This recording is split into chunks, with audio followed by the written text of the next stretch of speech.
मांग जरूर लो, तुम्हें मांगना है, और छूट दे दो कि प्रभु यदि उचित हो तो ऐसा करना, अगर उचित ना हो तो प्रभु लाख बार मांगो तो भी पूरा मत करना।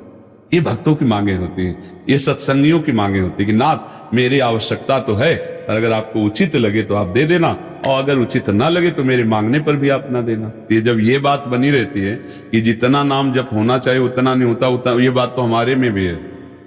इतनी पीड़ा तो हमको भी बनी रहती है कि जितना होना चाहिए उतना नहीं होता।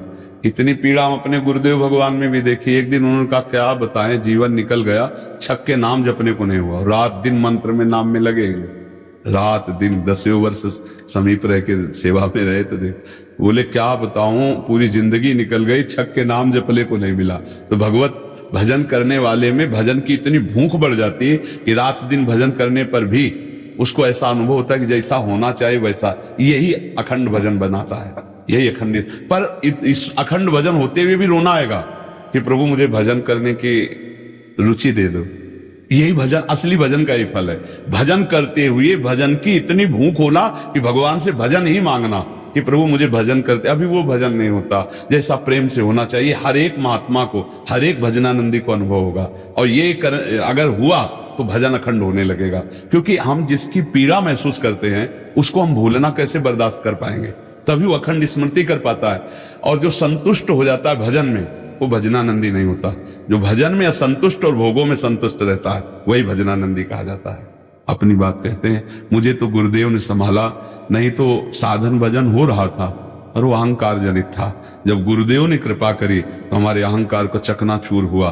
तब ये बात समझ में आई कि गुरु कृपा से मोक्ष मूलम गुरु कृपा। गुरुदेव भगवान साक्षात करुणा में प्रियालाल के स्वरूप हैं। वो जब कृपा करते हैं तो अहंकार नष्ट हो जाता है, और अहंकार नष्ट होते ही दैन्यता आ जाती है। और प्रियालाल को दैन्यता बहुत प्रिय है, और वो दैन्यता कृपा से ही आएगी, और गुरु के चरणों में आसक्त रहो। देखो, हम आपको गुरु महिमा की एक बात बता दें, जब हम कोरा कागज होकर गुरुदेव के चरणों में समर्पित होते हैं तभी हमारी हृदय में लिखा पढ़ी सही होती है। हम लोग क्या होते हैं, पूरा कागज रंगे हुए पहुंचते हैं और अपनी बुद्धि लड़ाते हैं गुरुजनों पर, इसीलिए हमारा काम बन नहीं पाता। यदि हम बच्चा बन के गुरु के चरणों में जाएं, जैसा बोले वो वैसा करने लगे, तो गुरु को भी पता नहीं चलेगा, ऐसे शिष्य की उन्नति हो जाएगी अध्यात्म की, क्योंकि उसने उनको भगवान माना है। देखो, एक हम प्रसंग कई बार सुना चुके हैं। एक उड़िया बाबा ने सुनाया था प्रसंग कि एक बंगाल के भगत के मन में आया कि मैं गुरु बनाऊं। तो एक प्रसिद्ध थे काली के उपासक, उनके पास गए। वो मदिरा पीते थे, वो जानते नहीं थे, वो मदिरा पिए हुए बैठे हुए थे। उन्होंने कहा, गुरुदेव मैं आपको गुरु रूप से वरण करता हूं, मुझे मंत्र दे दो।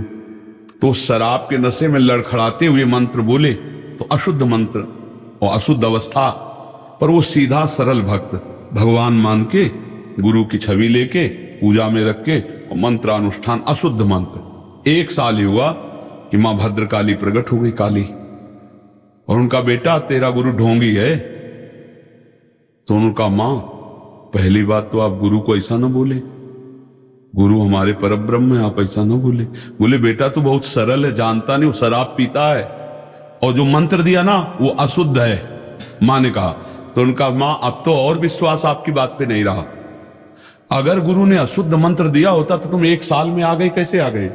बोले बताने आई हो कि मंत्र अशुद्ध है। तो उनका मां, मैं अपने गुरु निष्ठा और गुरु मंत्र को नहीं छोड़ सकता, आप जाओ। तो उनका बेटा, मैं तुम्हारी गुरु भक्ति पे प्रसन्न हुई, और आज से मेरे सिद्ध करने का मंत्र यही होगा जो अशुद्ध मंत्र। ऐसा गुरु भाव किया जाता है। गुरु को परब्रह्म साक्षात माना जाता है। परब्रह्म में दोष दर्शन नहीं होते, दोष हमारी बुद्धि का है। अगर बुद्धि का दोष निकाल दे तो देखो, मत्ता परतरम नान्यत किंचिदस्ति धनंजय। भगवान कह रहे मेरे सिवा कोई और है नहीं कि हम गुरु को दोष दर्शन में देखें। कहीं ना कहीं हमसे त्रुटि हो रही। हमें घोर पापी में भी भगवान देखना है, तो गुरु में भगवान देखने में क्या बात है? विचार करके देखिए। जब हम गुरु में भगवान देखते हैं तो अपना समर्पण करते हैं, और जब वो हमारे साथ उल्टा व्यवहार करते हैं और हम सह जाते हैं तो हमारा अहंकार नष्ट हो जाता है। वहीं रहकर उसको चोट पहुंचने दो अहंकार को, और अहंकार जब मिटिया मिट हो गया तब कृपा उदय हुई, तब समझ में आया को हो साक्षात परब्रह्म गुरुदेव हैं। गुरुर् ब्रह्मा गुरुर्विष्णु गुरुदेव महेश्वरा, गुरु साक्षात परब्रह्म तस्मै श्री गुरु। गुरु में भगवान बुद्धि करना बहुत कठिन बात है। सबसे कठिन बात विश्व में समझ लो, गुरु में परब्रह्म बुद्धि करना। और गुरु में परब्रह्म बुद्धि नहीं तो कुछ भी कर ले, अहंकार नष्ट नहीं होगा। यह खुली बात कह रहे, गुरु ही एक वो खिलाड़ी है जो हमारे अहंकार को मिटिया मेट कर दे सकते हैं, दूसरा नहीं, दूसरा नहीं। इसीलिए ध्यान मूलम गुरु मूर्ति, पूजा मूलम गुरु पदम, मंत्र मूलम गुरु वाक्य, मोक्ष मूलम गुरु का चरणामृत पियो, गुरु की चरण रज लगाओ और गुरु के आगे एक तुच्छ सेवक की तरह रहो, अभी दैन्यता आ जाएगी। अगर गुरु में दोष दर्शन होने लगे तो हट जाना चाहिए और दूर से उनको परब्रह्म मान के बिना निंदा किए उनके द्वारा बताई हुई उपासना में रत हो जाए तो उसका परम कल्याण हो जाएगा। दूसरा गुरु बनाने की जरूरत नहीं है। परमात्मा प्राप्ति के लिए गुरु कृपा ही। हम तो आपको हाथ उठा के कहते हैं कि गुरुदेव की कृपा के बिना एक कदम नहीं चल सकते, एक कदम भी नहीं चल सकते। हम जैसे भूमि में ही कदम रख सकते हैं, ऐसे हम जीवित हैं, परमार्थ में चल रहे हैं तो केवल अपने गुरुदेव की कृपा से चल रहे हैं, किंचन मात्र कुछ नहीं।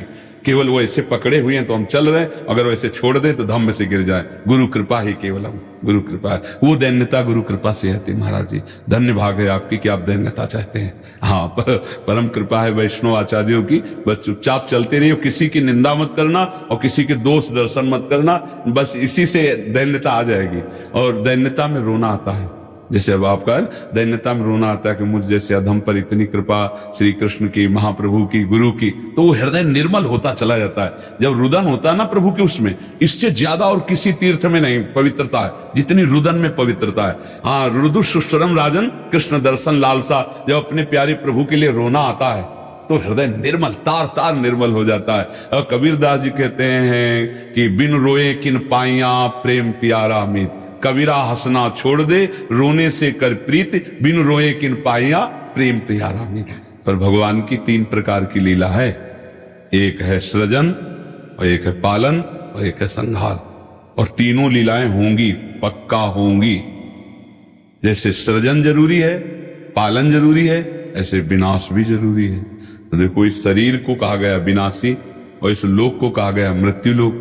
तो भाई देखो, जो जन्मा है उसका शरीर छूटेगा, जो हमने कर्म किए उसके अनुसार हमें भोग मिलेंगे।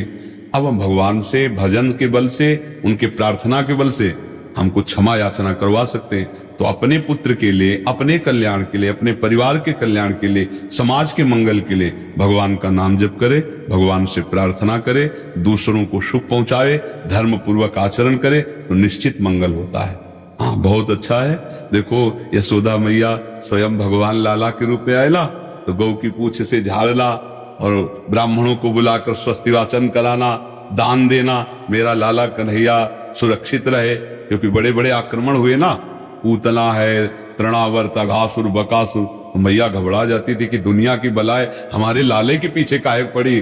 और अच्छा, माँ को अपने पुत्र का महान स्वरूप दिखाने पर भी दिखता ले, क्योंकि माँ है ना, उनको तो लगता है मेरा लाला है। वो बार बार वो परेशान हो जाती थी और स्वयं भगवान की रक्षा के लिए भगवान के नाम का प्रयोग किया। केशव भगवान बाजुओं की रक्षा करे, ऐसे करे, ऐसे। तो हमें लगता है भगवान का नाम जप और धर्माचरण, दूसरों को सुख पहुंचाना, और इसका फल मेरा पुत्र सुरक्षित रहे, मेरे पुत्र की बुद्धि शुद्ध हो, मेरे पुत्र को कभी विपत्ति ना हो। तो ये देखो, माँ में बहुत बड़ी सामर्थ्य है। अगर माँ तपस्या पूर्वक अपने पुत्र को चाहे तो अजर अमर बना सकती है। मंदालसा माँ ने एक कहा था, मेरे गर्भ में जो जीव आएगा उसे भगवान से मिला के रखूंगी, उसे भगवत प्राप्ति, और ऐसा ही किया। देखो, गांधारी जी ने जो ही सुना कि धृतराष्ट्र हमारे पति होने वाले वो अंधे हैं, तो पट्टी बांध ली। जब ये समय आया कि अब युद्ध होगा ही पक्का, तब गांधारी जी ने कहा, बेटा मैं तुम्हें बहुत प्यार करती हूं, तुम मेरा बेटा है, पर भीम के सहयोगी श्री कृष्ण है, तू मारा जाएगा, इसलिए जा, तू नग्न होकर मेरे सामने आ जा, मैं पट्टी खोलती हूं, तेरा शरीर वज्र का हो जाएगा, मृत्यु ही नहीं होगी तेरी। अब भगवान तो भगवान ही है। अब वो आ रहे थे नंग धड़ंग दुर्योधन, तो भगवान ने देखा, उनका अरे यार तुम इतने बड़े होकर बच्चों की तरह नंगे घूम रहे हो। तो उनका मां ने कहा, बच्चे हो, कम से कम कमर तो ढक लो इतना। वो ऐसे पत्ता लगा के ऐसे, गांधारी ने जी आंख खोले ऐसे दे, उनका ये पत्ता क्यों लगा लिया? उनका मां तुम्हारे सामने नंगा कैसे आऊं? अरे धोखा कर दिया तूने, अब जितनी दृष्टि मेरी पड़ गई, तेरा शरीर वज्र का हो गया, गदा या किसी भी प्रहार से नष्ट नहीं होगा, लेकिन तू कमर से मारा जाएगा, यही से कमजोर हो गया। क्योंकि और भगवान अपने भक्त का प्रण पूरा करवाने के लिए जब द्रौपदी को दिगंबर करा रहा था ना, ये सभा में लाभ जंगा ठोक रहा था, तो भीम ने यही प्रण किया था, इसी जंगा को तोड़ूंगा। अगर भगवान भक्त की वचन रक्षा ना करते और वो पूरा वज्र का शरीर हो जाता तो तोड़ नहीं पाते, इसीलिए भगवान ने। तो मां में कितनी सामर्थ्य है, आप देखो, अधर्म युक्त चल रहा है लेकिन मेरा बच्चा सुरक्षित रहे, आंख की पट्टी खोली, पतिव्रता, तो वज्र का शरीर कर दिया। तो आप अपने पुत्र को अजर अमर अविनाशी बना सकते हैं साधना और भजन के प्रभाव से। नाम से परम गति होती है। राधा नाम का एक हमने पद सुनाया था, अगर सत्संगी जन होंगे, रोज सत्संग सुनते होंगे, सुनो। राधा नाम है जीवन हमारा, राधा नाम प्राण आधार है। ये पूरा पद, राधा नाम ही हमें प्रेम में निकुंज में पहुंचाएगा। आखिरी पंक्ति है, निकुंज तक पहुंचा देगा राधा नाम, तुम्हें चिंता नहीं करनी। राधा वल्लभ श्री हरिवंश।